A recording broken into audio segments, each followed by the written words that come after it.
Our research has shown, and many other scholars who are working with us, that it's not a tiny world like that, blinded, narrow, restrictive.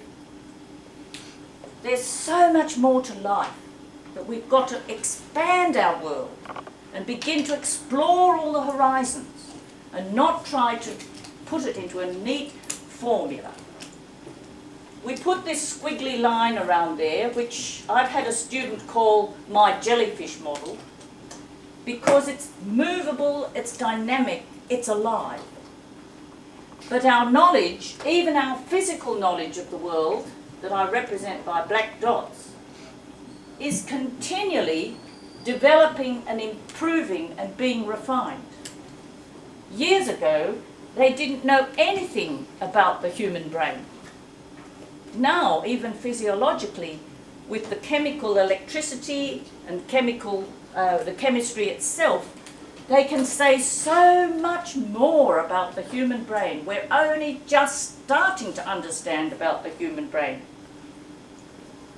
In about 2.5 years, they will have solved the problem of Alzheimer's disease and Parkinson's disease. What a great advance.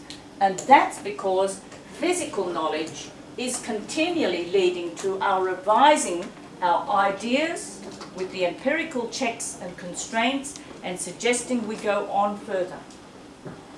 But that's just the black bit of the research.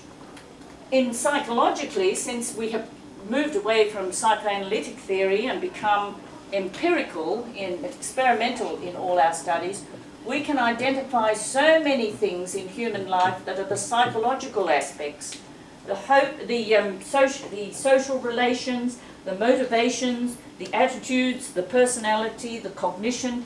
That's all part of the blue parts, and that is continually going on. So I put the arrow there to show how your jellyfish is changing its shape as all knowledge advances and is being refined.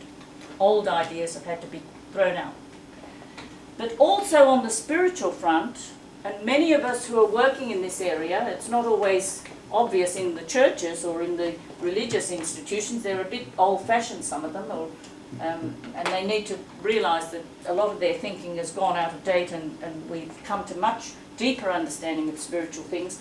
There is much we are able to establish and show that we can't prove it directly, but we can, through cumulative means, begin to see there's a very good case for establishing the spiritual aspect of human life.